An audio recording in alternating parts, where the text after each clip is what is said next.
1000 மிருகங்களோடு நின்றாலும் புலி தனித்து தெரியும். தனித்து நின்றாலும் 1000 மிருகங்களோடு நிற்கிற திமிரோடு அதான் புலி. அதான் புலி. பேரன்பிற்கினிய தமிழ் சொந்தங்களுக்கு புரட்சிகர வணக்கம். இன்றைக்கு காணொலியில நம்ம என்ன பார்க்க போறோம்னா, வேற ஒண்ணுமே இல்லை, இந்த அவதூறுக்கு பிறந்தவன் ஒருத்தர் இருப்பார்ல, அவதூறுக்கு பிறந்த இந்த நெல்சன் அவர்களை பத்தி தான் பேச போறோம். அவன் பல சம்பவங்களை செஞ்சிருவான். நம்ம எதுக்குமே காணொலிகள் போடல. தேர்தல் அழுத்தங்கள் காரணமா தேர்தல் வேலைகள் இருந்ததுனால நம்ம எதுக்கும் பதில் சொல்ல, எதுக்குமே காணொலிகள் போடல. ஆனா அவன் ஐயோ இன்னைக்கு என்னமா விஜயே கேட்டாப்ல, விஜய்லாம் சொல்ல வேணா, கமலஹாசன், விக்ரம் அவர்களே கேட்டாப்ல. அவன் நடிக்கிற நடிப்பு, அவன் மிகப்பெரிய ஒரு ஆளாவும் அவனை நாம் தமிழர் கட்சி டார்கெட் பண்ணதுன்னு அவன் போடுற வீடியோக்கள் இருக்குல்ல, சகிக்கல. அதுல இப்போ லேட்டஸ்டா ஒரு வீடியோ வெளியிட்டு இருக்காரு. வீடு ஏறி என்னைய என் குடும்பத்தையும் கொலை பண்ற அளவுக்கு என்னைய தப்பு பண்ண, கொலை பண்ணனா இல்ல கொள்ளடிச்சனா இல்ல யாரோட பணத்தையாச்சும் வாங்கிட்டு ஏமாத்தினா, நான் என்னங்க பாவம் பண்ணேன், நான் என்ன தப்பு பண்ணேன், என்ன வீடு தேடி வெட்டுற அளவுக்கு எதுக்கு ஆள் அனுப்பணும், நான் அவ்வளவு பெரிய என்ன தவறு செஞ்சேன், உண்மையை வெளியிட்டேன், உண்மையை சொன்னேன். நாம் தமிழர் கட்சி பண்ண ஊழல்கள் வெளியில சொன்னேன். நாம் தமிழர் கட்சி சீமான் அவர்கள் சேர்த்த சொத்துக்களை சொன்னேன். திமுக கிட்ட பணம் வாங்கினதை சொன்னேன். அதற்காக என்ன வீடு ஏறி வெட்டுவாங்களா, எங்க குடும்பத்தோட கொலை பண்ண பார்த்தாங்களே அப்படின்னு ஒரு சிம்பத்தியை கிரியேட் பண்றான். இது நீங்க நினைக்கிற மாதிரி யானை கவலம் என்ற பிரச்சனை எல்லாம் கிடையாது. முழுக்க முழுக்க நாம் தீவிரவாதி கட்சியோட பிரச்சனை. இது முழுக்க முழுக்க யானை கவலம் பற்றி இதெல்லாம் கிடையாதுங்க. யானை கவலத்துக்கு இதுக்கும் சம்பந்தமே கிடையாதுங்க. என்ன டார்கெட் பண்ணி என்ன வெட்டணும், என் குடும்பத்தையே காலி பண்ணணும் அப்படிங்கிறதுக்காக நாம் தமிழர் கட்சி போட்ட ஸ்கெட்சிங்க, பிளானுங்க. இதுக்கு அவரை ஏவி விட்டு, ராஜாபோகன் வெறும் அம்பு தான், அவர் ஒன்றும் பாவம், அவர் ஒரு அப்பாவி.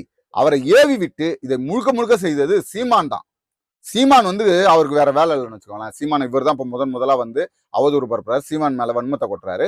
அதனால சீமான் இவரை கொல்வதற்காக, எப்படி நெல்சனையும் அவன் குடும்பத்தையும் கொல்வதற்காக ஆள் அனுப்பியிருக்காரு. நம்பணும் நீங்க. தமிழ் கட்சியோட மண்டல பொறுப்பாளர் நினைக்கிறேன் மெல்பின் கலாஸ் என்ற நபர் எங்க ஊரோட கவுன்சிலர் கிட்ட என்னை பற்றி விசாரிக்கிறார். இவன் யாரு, என்னோட நம்பர் கிடைக்குமா, தொட்டா ஏதாவது ஆட்கள் வருவாங்களா, இல்ல ஏதாச்சும் ஷாக் ஏதாவது அடிக்குமா? சத்தியமா முடியல, சத்தியமா. அதாவது புலன் விசாரணை செய்யறாங்க.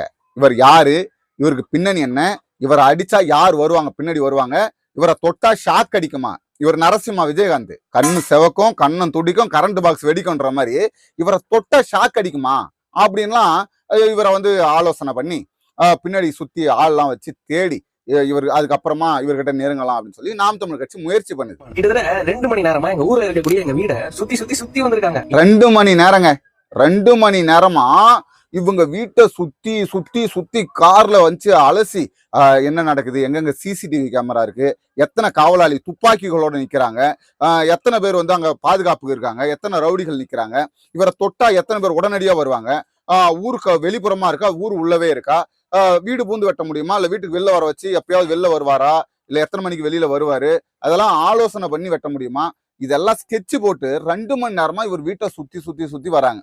நிறைய சினிமா பாப்பாப்லாம் நினைக்கிறேன், அதனோட எஃபெக்ட் தான் இது. இன்னொன்னு நாம் தமிழர் கட்சியோட ஹரிஹரன் என்ற ஒரு நபருக்கு தான் என்னோட பேன் கார்டு, என்னோட ஆதார் கார்டு, எங்க அப்பாவோட கடையோட லொகேஷன் ஒட்டுமொத்த டீடைல்ஸையும் ஃபார்வர்ட் பண்ணிருக்காங்க. ஒரு ஆதார் கார்டு, பேன் கார்டு, இன்னும் பேங்க் அக்கௌண்ட் டீடைல்ஸ், வீட்டு வரி ரசீது, கரண்ட் பில் கட்டினது, இது எல்லாத்தையுமே நாம் தமிழர் கட்சிக்கு அனுப்புறாங்க வாட்ஸ்அப்ல.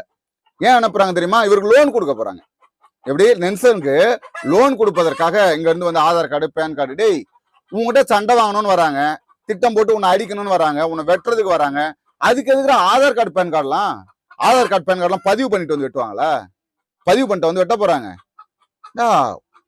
தற்புரி இல்ல, இவெல்லாம் வழக்கறிஞர்னு சொல்லி ஊரை ஏமாத்திட்டு இருக்கான். உண்மையில அறிவு அரைஞ்சு கூட வளரல. வழக்கறிஞரா ஏதாவது கோர்ட்டுக்கு போயிட்டு அங்க எப்படி விவாதிக்கிறாங்க, குற்றங்கள் எப்படி நடக்குது, அதெல்லாம் உண்மையில அதன் பின்னணி என்ன, இவன் எதையாவது தெரிஞ்சு வச்சிருந்தா இப்படி பேசுவானு தெரியல. இவன் மனசுல இவனை மிகப்பெரிய ஒரு உயரத்துல வச்சிருக்கான். பயங்கரமா, நம்ம மிகப்பெரிய ஆளு, நம்மள ஸ்கெட்ச் போட்டு ராஜீவ் காந்தியை கொலை பண்ணது போல, இந்திரா காந்தியை கொலை பண்ணது போல நமக்கு பல நாள் திட்டம் போட்டு பார்த்து என்னென்னலாம் பண்றாங்கன்னு ஆராய்ஞ்சு அதுக்கப்புறம் கொலை பண்ண வந்திருக்காங்க அப்படின்னு. இது சீமானனோட கால் தூசு இல்ல, அந்த கண்ட காலில் இருக்க ஒரு முடி, அதுக்கு கூட ஜாமான் கிடையாது. இவனை அவர் ஒரு ஆளாவே மதிக்க வேண்டிய அவசியம் கிடையாது. ஆனா இது என்ன நினைச்சிட்டு இருக்குன்னா, இவரை சீமான் நேரா நின்று எதிர்க்கிறாரு அப்படிங்கறதுலாம் எப்படிப்பட்டதுன்னு நமக்கு புரியல. மரியாதைக்குரிய அண்ணன் சீமான் அவர்கள் இந்த வீச்சரவுக்கு 14:24, அதாவது சம்பவம் நடந்து முடிஞ்சதுக்கு அப்புறமா 2:24 கால் பண்றாப்ல. சம்பவம் நடந்து முடிஞ்சதுக்கு அப்புறமா கரெக்டா 2 மணி நேரத்துல 2:24 அண்ணன் சீமான் அவர்கள் இந்த வீச்சரவுக்கு கால் பண்ணணும். ஏன் முடிஞ்சிருச்சா இல்லன்னு கேட்கறதுக்கா. கட்ட ஹைலைட் இதுதான். கடைசியில் எல்லாமே நடந்துருது, முடிஞ்சிருச்சு. 2:30 மணிக்கு அவர் ராஜாபோகன் மொபைல அங்கே சண்டையில போட்டு போயிடுறாரு. அங்க சண்டை நடக்கும்போது மொபைல் போட்டு போயிடுறாரு. அது கூட நடந்திருக்கலாம். ஆனா 2:30 மணிக்கு சீமான் அண்ணன் நேரா போன் பண்றாரு. யாருக்கு? ராஜாபோகனுக்கு. எதுக்கு ஃபோன் பண்றாங்க? இந்த ரவுடிகள்லாம் ஆள் அனுப்புவாங்கன்னு வச்சுக்கோங்களேன். சினிமாக்கள்ல பார்த்துருந்தீங்கன்னா ரவுடிங்க ஆள் அனுப்புவாங்க. ரவுடிகள் ஆளை அனுப்பிட்டு அனுப்பின உடனே ஃபோன் பண்ணி, தம்பி நான் முடிஞ்சிருச்சா, போட்டியா, கொலை பண்ணிட்டியா, அவனை வேலை முடிஞ்சிச்சா, இதை வந்து விசாரிப்பாங்க. அதை கேட்பதற்காக இவருக்கு வந்து ராஜாபோகனுக்கு சீமான் அண்ணன் நேரா ஃபோன் பண்றாரு. எப்படி சீமான் அண்ணன் நேரா ஃபோன் பண்றாரு ராஜாபோகனுக்கு, என்ன தம்பி வெட்டிட்டியா, கதை முடிஞ்சிச்சா அப்படின்னு சொல்லி.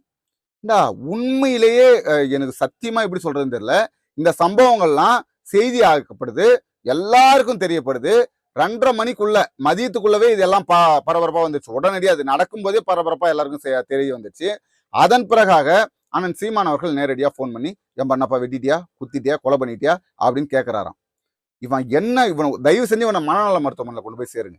அதான், அதாவது வந்து சீமானை வைத்து பெரிய ஆளா மாறிடலாம் அப்படிங்கிற ஒரு எண்ணம் தான், வேற எதுவும் இல்லை. நல்லா பாருங்க, அண்ணன் சீமான் அவர்கள் இவனுக்கு ஆள் அனுப்பணும்னா சவுக்கு சங்கரை என்ன பண்ணணும்?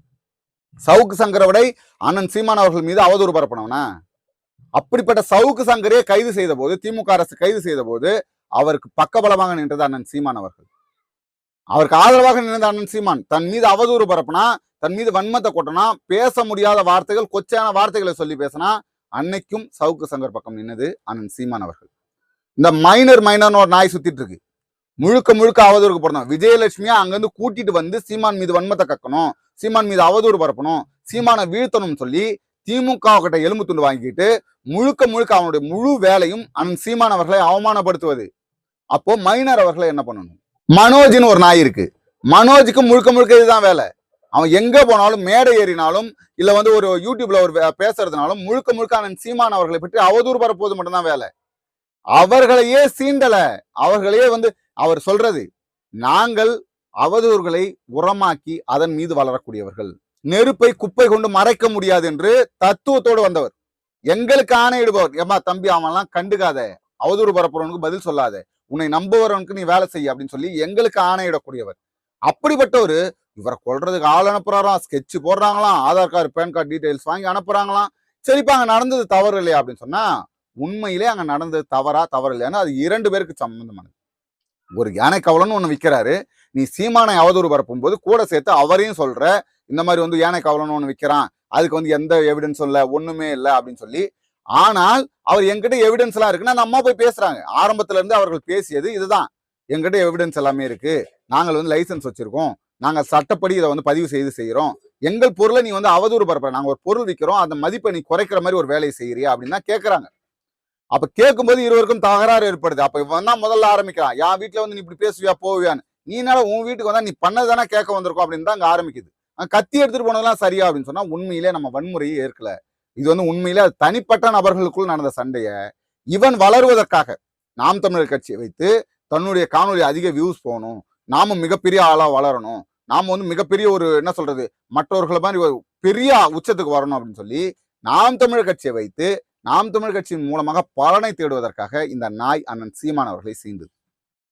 மற்றபடி அண்ணன் சீமான் அவர்கள் இவனை ஒரு மயிரா கூட மதிக்கல, இவெல்லாம் அதுக்கு சமமே கிடையாது, இவனை வந்து நம்ம மதிக்கணும்ன்ற அவசியம் கூட கிடையாது. அப்படி அவர் ஒதுங்கி போறாரு. இந்த மலத்தை பார்த்தா நம்ம ஒதுங்கி போவோம்ல, அந்த மாதிரி ஒதுங்கி போறாரு. இவன் என்ன நினைச்சிட்டானா, சீமான் இவனை வெட்டுறதுக்கு ஆள் அனுப்புனாரு, சீமான் அவர் அடிக்கிறதுக்கு ஆள் அனுப்புனாரு, ஸ்கெட்ச் போட்டாரு. இதெல்லாம் வந்து உண்மையிலே இவனுக்கு ஒரு மனநோய். நம்ம வந்து பெரிய ஆளா வளரணும்ன்றது இருக்கு, அதை நாம் தமிழர் கட்சி வளரணும் இருக்கு, அதுக்கு சிம்பத்தி கிரியேட் பண்றதுக்கு தான் என்ன ஏன்னா வெட்டுறதுக்கு ஆள் அனுப்புறீங்க, உங்களுக்கு சமமானவனானே உனக்கே தெரியுது இல்ல, நீ அண்ணன் சீமான் அவர்களுக்கு சமம் கிடையாது, நாம் தமிழர் கட்சிக்கு சமம் கிடையாது, ராஜாபோகனுக்கு கூட நீ சமம் கிடையாது. சும்மா அட்வொகேட் படிச்சிட்டோன்னு வீடியோ வந்து எடிட் பண்ணி போட்டா நீ பெரிய மாதிரிலாம் கிடையாது, ஒன்றுத்துக்கும் சமம் கிடையாது. ஆனால் இதை வச்சு வளரணும், நாம் தமிழர் கட்சி வச்சு பெரிய ஆளாகணும்ன்ற ஒரு எண்ணம் தவிர இவன் இடத்துல வேற எதுவும் இல்லை. அது இவர் வந்து ஆதாரத்தை வெளியிட்ட பிறகு ஆதாரத்தை வெளியிட்டாராம். என்ன ஆதாரத்தை வெளியிட்டாரு, எங்க போய் தேடி வெளியிட்ட, சீமான் அவர்கள் பணம் வாங்கினதா ஆதார குற்றச்சாட்டு வைக்கிற, பணம் வாங்கினதுக்கு நீ ஆதாரம் காட்டணும், இவ்வளவு பணம் வாங்கியிருக்கு, இந்த இடத்துல இருந்து இவ்வளவு டிரான்ஸ்பர் ஆயிருக்கு, இல்ல இவ்வளவு பணம் தொகையை நேரடியா கொடுத்துருக்காங்க அப்படின்னு நீ வந்து ஆதாரத்தை காட்டணும். அதை விட்டுட்டு சீமானன் அவர்களுக்கு அவங்க மனைவிக்கு தன்னுடைய தந்தை காளிமுத்து அவர்கள் கொடுத்த சொத்து, அவங்க கிட்ட இருந்து பாகத்தை பிரிச்சு வாங்கிட்டு வந்ததெல்லாம் நீ ஆதாரமா காட்டிட்டு இருக்கனா, நீ எவ்வளவு பெரிய, அதாவது தெரியாம தப்பு செய்யறோம் பரவாயில்ல, இது தெரியாது நமக்கு அப்படின்னா, இவன் தெரிஞ்சே அவதூறு பரப்பி வளரணும்னு நினைக்கிறான். அவதூறு மூலமாக வளருவது நிலைக்காது என்பதை வெகு விரைவில் இவன் உணர்வான். அடுத்தது ஒரு காணொலி உங்களை சந்திக்கும் வரை உங்களிடம் விடைபெறுவது உங்கள் நண்பர்கள். நன்றி.